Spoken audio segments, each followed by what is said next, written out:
Hey, Teresa. Miss Thompson, really? Can I have some new shit? New shit? New shit? New shit?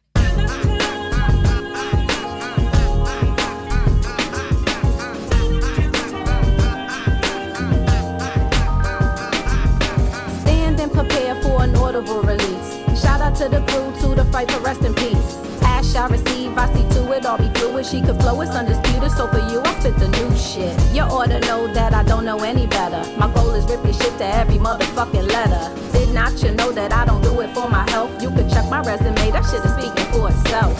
Some tend to think she should have been did it. Been in it for a minute, I'm addressing what you lack. Swinging with the same lucky behind my back. What type of crap is that? We getting fucking stacks. Like you knew better, do it for the cause. Who I shoulda did it sooner for the fans from way before. Fam, I'll be damned if I ain't settling some scores. I'ma stand for the plan, leaving niggas wanting more. How did Sunday in October come about?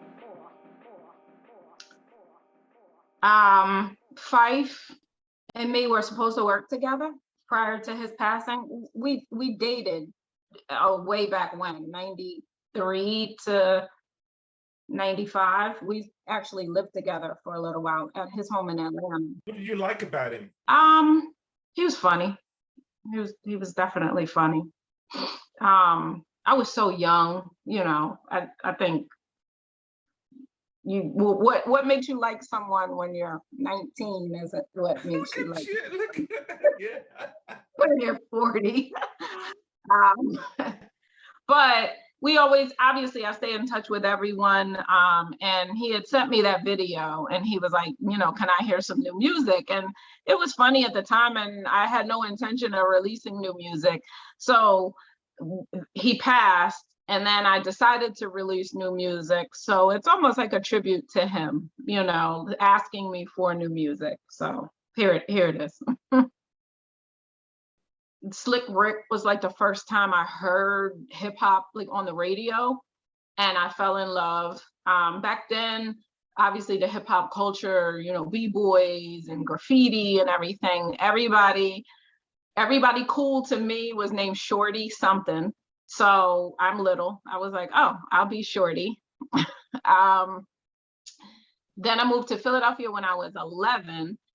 Never really felt like I fit in Philly.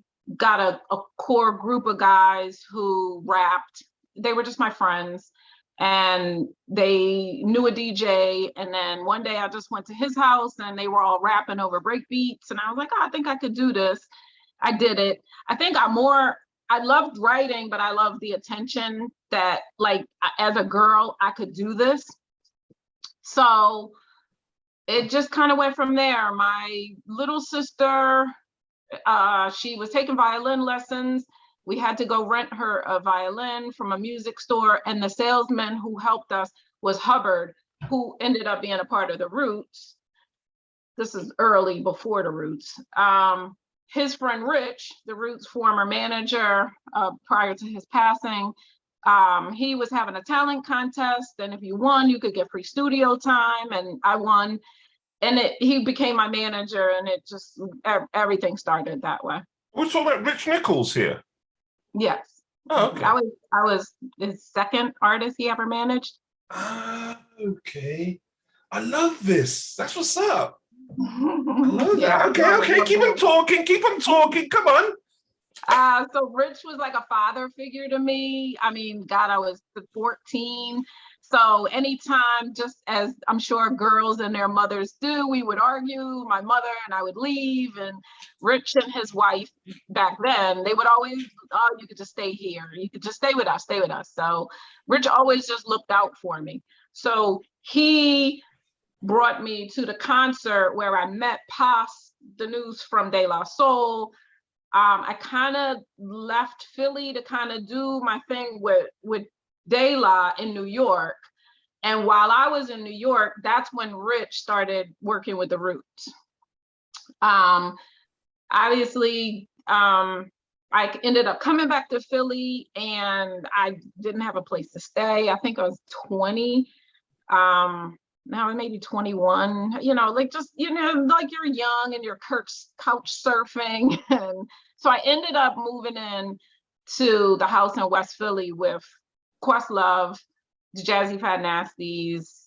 Who else lived there? Kilo, the engineer, he lived there.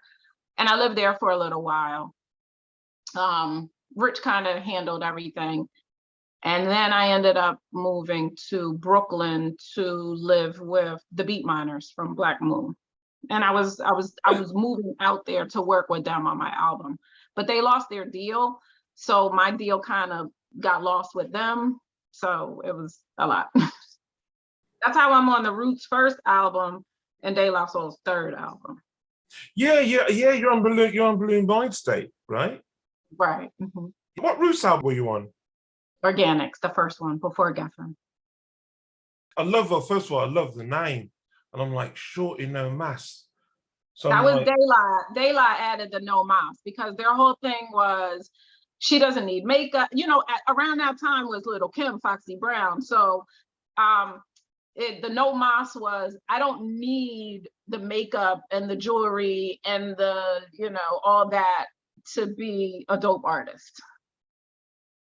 So Shorty became Shorty No Mas. No more. Just what you see is what you get. That era for you, that time, what impression did it leave on you that you've taken with you? Or it left me, it was fun because I was young. So, I mean, this was just you know, a dream. And it was a ball. I had a ball. It left me with, I don't think the music industry is for me. The corporate music industry. How I view the music industry today is totally night and day different than what it was back then. I could put out an album today and have 100% creative control over it. There's streaming platforms and everything else that you could still be successful. It obviously wasn't the same back then. You didn't really have a say. Your label told you who you were and what you were. So when I left back then, I was like, I don't think this is for me. It was fun and I enjoyed it, but a lot of people ask me, am I upset that I lost my deal with Def Jam or that I didn't come out? And I'm not. I don't think it was for me.